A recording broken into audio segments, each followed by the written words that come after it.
Hello friends, अस्सलाम वालेकुम and welcome to Arsal TV. दोस्तों, मक्का मुकरमा पूरी दुनिया में सबसे मुक़द्दस जगह है। यही वो मकाम है जहाँ कम-ओ-बेश 4000 साल कबल जलीलुल कदर पैगंबर हज़रत इब्राहीम अलैहिस्सलाम तशरीफ़ लाए और इस बेआबादी को वो सरसब्ज़ और रौनक बख्शी जो ता क़यामत तक रहेगी। दोस्तों, आज हम मक्का मुकरमा की चंद मुक़द्दस और तारीख़ी मकामात के बारे में बात करेंगे। नंबर 1, मस्जिद अल हराम। बैतुल्लाह शरीफ मस्जिद अल हराम के बीच में वाक़या है। मस्जिद अल हराम एक वसी अहाता है। मस्जिद के अंदर हर तरफ से खुला और वसी सहन है जहाँ लाखों लोग तवाफ़ करते हैं और बीच में खाना काबा की इमारत है। नंबर 2, मताफ़। खाना काबा के इर्द गिर्द जो जगह है इसको मताफ़ कहते हैं। ये सफ़ेद संगमरमर का बना हुआ है जो सूरज की तपिश से गर्म नहीं होता। नंबर 3, बाबुल इस्लाम। दोस्तों, बाबुल इस्लाम उस दरवाजे को कहते हैं जहाँ से हैदर नबवी में लोग मस्जिद अल हराम में दाखिल होते हैं। बाबुल इस्लाम एक दरवाजे की सूरत में है, अलबत्ता यहाँ एक काली लकीर खींच दी गई है। उम्रा के तवाफ़ के लिए इसी जगह से दाखिल होना अफजल है। मौजूदा वक्त में जो बाबुल इस्लाम के नाम से जो दरवाज़ा है वो कदीम बाबुल इस्लाम के मुकाबिल है। नंबर 4, मुकाम इब्राहिम। खाना काबा के दरवाजे के सामने जो पत्थर रखा हुआ है इसे मुकाम इब्राहिम कहते हैं। हज़रत इब्राहिम अलैहिस्सलाम ने इसी पत्थर पर खड़े होकर खाना काबा की तामीर की।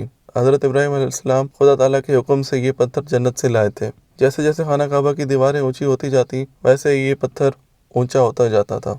इसी वजह से हज़रत इब्राहिम अलैहिस्सलाम के मुबारक कदमों के निशान भी इस पत्थर पर पैदा हो गए जो अब तक मौजूद है। कुरान पाक में मुकाम इब्राहिम का जिक्र 2 जगह पर आया है। नंबर 5, जमजम वेल। दोस्तों, मक्का मुकरमा में जमजम का कुआं भी है और ये पहले मताफ में वाक़ था। ज़्यादा भीड़ की वजह से इसे नीचे के हिस्से में ले जाया गया। इलेक्ट्रिक मोटर और पंप की मदद से इसका पानी बाहर निकाला जाता है। दोस्तों, वैसे तो जमजम की बहुत बड़ी फजीलत है। हज़ूर अकरम सल्लल्लाहु अलैहि वसल्लम ने फरमाया कि जमजम का पानी जिस नीयत से पिया जाए वही फ़ायदा हासिल होता है। एक हदीस के मुताबिक जमजम का पानी खुराक है, पेट भरने के लिए और बीमारी के लिए भी बेहतरीन दवा है।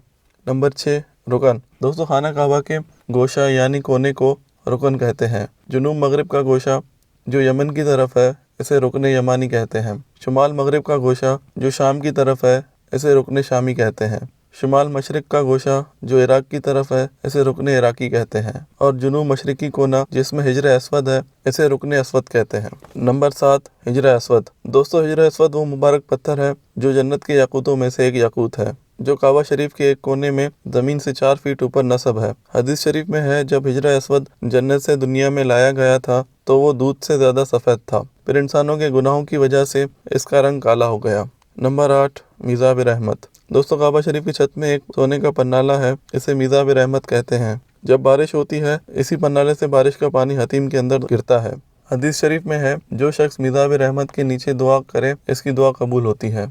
नंबर 9, मुल्तज़िम। दोस्तों, मक्का मुकरमा के मुक़द्दस तरीन मुकामात में से एक मुकाम मुल्तज़िम भी है। हिजर असवद और काबा शरीफ के दरवाजे के दरमियान में जो दीवार का हिस्सा है इसे मुल्तज़िम कहते हैं। मुल्तज़िम के मानी है लिपटने की जगह। यहाँ पर लोग लिपट लिपट कर दुआएं करते हैं। हदीस शरीफ में है मुल्तज़िम ऐसी जगह है जहाँ दुआएं कबूल होती हैं। ऐसा कभी नहीं हुआ कि किसी इंसान ने आज तक वहाँ दुआ की हो और कबूल नहीं हुई हो। नंबर 10, मुस्तजाब। दोस्तों, रुकन यमानी और रुकन असवद के दरमियान जुनूबी दीवार को मुस्तजाब कहते हैं। यह 70,000 फरिश्ते दुआ पर आमीन कहने के लिए मुकर्रर हैं, इसीलिए इसका नाम मुस्तजाब रखा गया है। नंबर 11, अल-सफ़ा अल-मरवा। दोस्तों, काबा शरीफ के जुनूब में मशरिकी कोने पर एक छोटी सी पहाड़ी है जहाँ सही शुरू की जाती है जिसे सफ़ा कहते हैं, जबकि काबा शरीफ के शुमाल के कोने में दूसरी छोटी पहाड़ी है जिसे मरवा कहते हैं जहाँ सही ख़त्म की जाती है। सफ़ा मरवा के दरमियान तकरीबन 2 फरलांग का लंबा रास्ता है जिसे संगमरमर के सुतूनों और दीवारों पर 2 मंजिला बनाया गया है और ज़मीन पर भी संगमरमर बिछाया गया है जिससे हुजाज को सही में बड़ी सहूलत हो गई है। दोस्तों, ये थे मक्का मुकरमा के मुक़द्दस मकामात। उम्मीद है आपको ये वीडियो अच्छी लगी हो। अगर आपको मेरी वीडियो अच्छी लगी हो तो मेरे चैनल सब्सक्राइब कर दें और बेल आइकन को भी प्रेस कर दें। मिलते हैं आपसे अगली वीडियो में। अपना बहुत सारा ख्याल रखें। अल्लाह हाफ़िज़।